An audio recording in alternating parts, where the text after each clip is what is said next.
Hey guys, how's it going?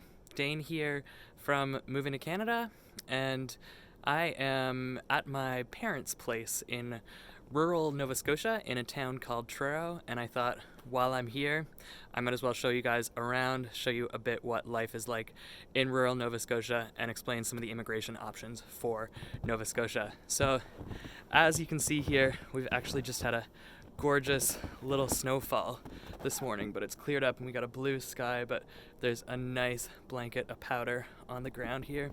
And I'm at my parents' place. You can see the house behind me, but my parents are located right on the edge of the forest, which is one of the benefits of living in a province like Nova Scotia.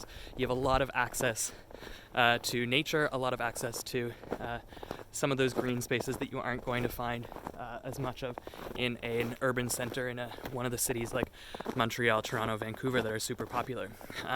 So you can see here, I'm just in my backyard where I grew up as a kid. We've got quite a bit of space here, and for those of you who are looking to immigrate to Canada, who are hoping to, come here, have some kids, maybe bring your kids with you, raise a family, Nova Scotia, the Maritimes, the Atlantic provinces are a really great option for you because you're going to be able to find some of that real estate, some of those houses that are a bit more affordable than in places that are a bit busier, and especially more affordable than in some of those very busy cities like Toronto and Vancouver, where house prices have been skyrocketing lately. So this is the edge of the woods where I grew up. This is a trail that I used to take all the time, almost every day. Growing up, we'd take our family dog out here, and it's honestly, people talk about Canada having all of this space, having all this nature, but I think sometimes I start taking it for granted until I come back here over the holidays and get to see some places like this.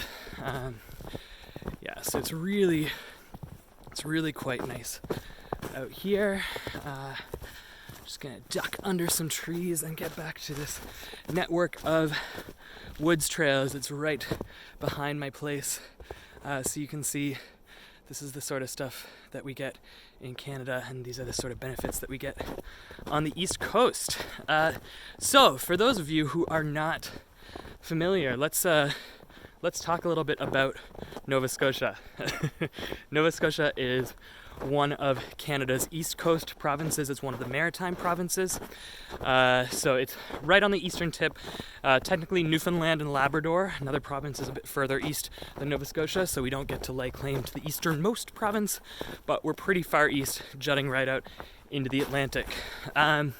Nova Scotia has a population just under 1 million people, just under 1 million, and it has been growing in recent years. Actually, in 2019, Nova Scotia had the highest population in its history on record, and in large part that was due to immigration. I believe there are about 7,000 new immigrants who came to Canada, or came to Nova Scotia, and called that home in 2019.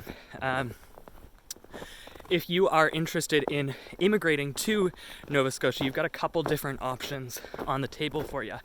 One option that we talk about a lot here at Moving to Canada is express entry, because the express entry immigration system actually allows you to move to any province in Canada except for the province of Quebec. Quebec has its own little separate immigration system. So express entry, it's a competitive points-based immigration system. So in order to be successful, you gotta have quite a bit of experience, work experience, skilled work experience. You gotta be proficient in either English or French. You gotta have a high level of education, and you've gotta be relatively young, because you get points based on all of those factors, and you gotta have quite a high score in order to succeed. So to learn more about express entry, you can check out, I'll put it in the description of this video, but we've got some resources on our website, including what we call the Express Entry Roadmap, which is a free email education service designed to teach you everything that you need to know about Express Entry. Drop a link to that in the description. Another great option for those of you who are looking to immigrate to Nova Scotia is actually the Nova Scotia Nominee program, which is a provincial nominee program operated by the province of Nova Scotia. And the Nova Scotia Nominee program has a bunch of different streams with different eligibility criteria. Some of them are restricted to, physicians. Some of them are restricted to people who have studied in the province.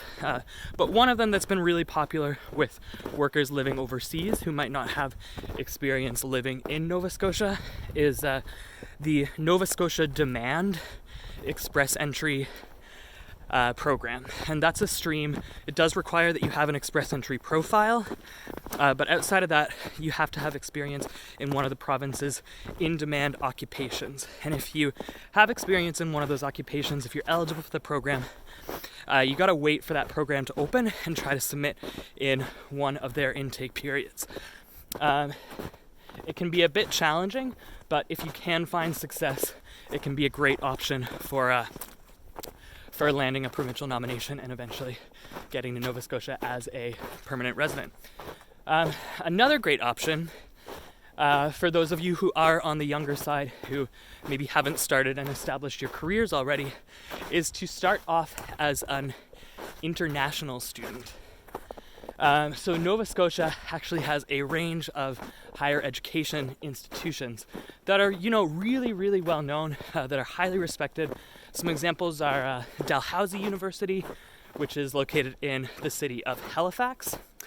And then we've also got Acadia University in the city of Wolfville, St. Francis Xavier University in the town of Antigonish.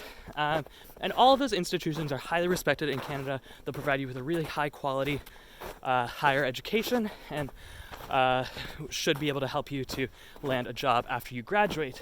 And of course, if you come to Nova Scotia and study after you get your study permit, after you complete your studies, you should be eligible to apply for what's known as a post-graduation work permit, which allows you to stay in the province and get some valuable Canadian work experience, which is a bit of a stepping stone, eventually enabling you to apply for Canadian permanent resident status.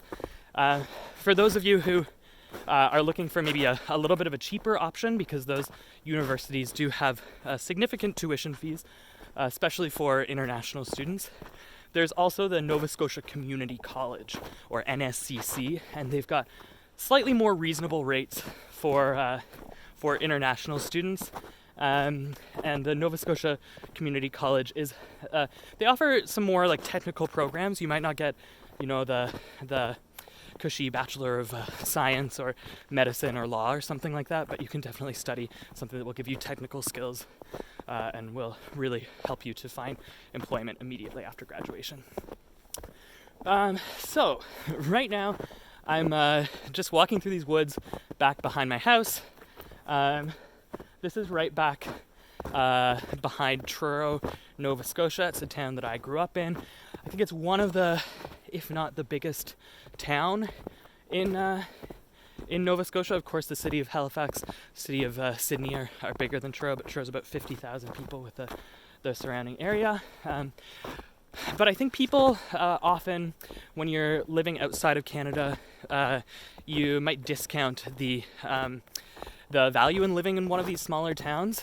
But I mean, if you look around, like the fact that I can just go out into my backyard and have a landscape like this, have an experience like this, is really valuable. And I mean, I appreciate it now, and I'm in my late 20s, but I appreciated it so much while I was growing up, the ability to just go out into nature like this. It's super safe, it's super affordable, so it's definitely something that you guys who are looking for the right destination in Canada should consider. So that's about it for this coverage on Nova Scotia. If you do have questions, drop them in the comments. I'll do our best to get back to you, answer any questions that you might have. And of course, we will continue to bring you more immigration content as we're traveling around Canada. We'll try to showcase some of the different locations that we're in and show you some of the pros and cons of living in various places in this beautiful country. So once again, from the backwoods in Truro, Nova Scotia, it's been a pleasure. Have a great day, and I'll talk to you guys later.